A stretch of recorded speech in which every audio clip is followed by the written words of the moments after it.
Hello friends, welcome back to my channel. दोस्तों, आज की इस वीडियो में मैं आपको बताने वाला हूं दोस्तों, अगर आपके पास विंडोज़ अपडेट एरर आ रहा है तो इस एरर को आप कैसे इजीली रिमूव कर सकते हैं। तो बहुत सिंपल है, आप इस वीडियो को एंड तक देखते रहिए। दोस्तों, सबसे पहले आपको स्टार्ट मेन्यू के ऊपर राइट क्लिक करना है, फिर आपको यहाँ पर डिवाइस मैनेजर के ऊपर क्लिक कर देना है। उसके बाद दोस्तों आप यहाँ पर देख सकते हैं डिस्प्ले अडाप्टर का ऑप्शन है, डबल क्लिक कर इस ऑप्शन को आप एक्सटेंड कीजिए। उसके बाद आपको यहाँ पर ग्राफिक कार्ड के ड्राइवर को अपडेट कर देना है। यहाँ पर आप ग्राफिक कार्ड सेलेक्ट कीजिए, राइट क्लिक कर अपडेट ड्राइवर पर क्लिक कीजिए। उसके बाद यहाँ पर सर्च ऑटोमेटिकली फॉर ड्राइवर्स, इस वाले ऑप्शन पर आपको क्लिक कर देना है। उसके बाद आप इसको क्लोज कीजिए। फिर से आपको ग्राफिक कार्ड को सेलेक्ट करना है, राइट क्लिक कर अपडेट ड्राइवर पर क्लिक कीजिए। यहाँ पर browse my computer for drivers, इस वाले ऑप्शन पर आप क्लिक कर let me pick from a list, इस वाले ऑप्शन पर आप क्लिक कीजिए। उसके बाद आपको यहाँ पर ग्राफिक कार्ड के ड्राइवर शो हो जाएंगे, आप इसको सेलेक्ट कर नेक्स्ट के ऊपर क्लिक कीजिए। यहाँ पर आप देख सकते हैं ग्राफिक कार्ड के ड्राइवर इंस्टॉल हो रहे हैं, तो आप थोड़ा सा वेट कीजिए।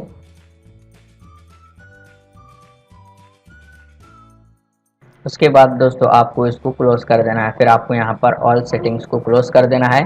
उसके बाद आपको जो है विंडोज़ की सेटिंग में जाना है, स्टार्ट मेनू पर क्लिक कीजिए, सेटिंग पर क्लिक कीजिए।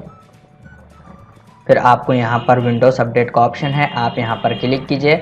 उसके बाद आपको यहाँ पर चेक करना है आपके पास विंडोज़ अप टू डेट है या नहीं। अगर आपके पास भी यहाँ पर विंडोज़ पेंडिंग है तो आप उसको कंप्लीट कीजिए, आपके पास विंडोज़ अप टू डेट होना चाहिए।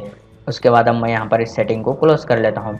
फिर दोस्तों आपको अगर आप अपने पीसी या लैपटॉप में एंटीवायरस यूज़ कर रहे हैं तो आप उसको एक बार डिसेबल कीजिए। अगर आप थर्ड पार्टी एंटीवायरस यूज़ कर रहे हैं तो आप उसको अनइंस्टॉल कीजिए। उसके बाद आपको विंडोज़ के सर्च बार में टाइप करना है कमांड प्रॉम्प्ट, फिर आपको राइट क्लिक कर रन एज एडमिनिस्ट्रेटर पर क्लिक कर देना है। उसके बाद आपको जो है यहाँ पर इस तरीके से टाइप कर देना है, फिर आपको यहाँ पर एंटर प्रेस कर देना है। तो आप यहाँ पर देख सकते हैं this process will take some time, तो ये प्रोसेस कंप्लीट होने में बहुत ज़्यादा टाइम लगता है, तो आप वेट कीजिए।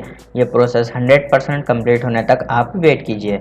तो अभी मेरे पास ये प्रोसेस 100% कंप्लीट हो गया है। उसके बाद आप अपने पीसी को एक बार रीस्टार्ट कीजिए, प्रॉब्लम सॉल्व हो जाएगी। उम्मीद है आपको वीडियो पसंद आया तो लाइक कर देना और इसी तरह के वीडियोस देखने के लिए चैनल को सब्सक्राइब कीजिए।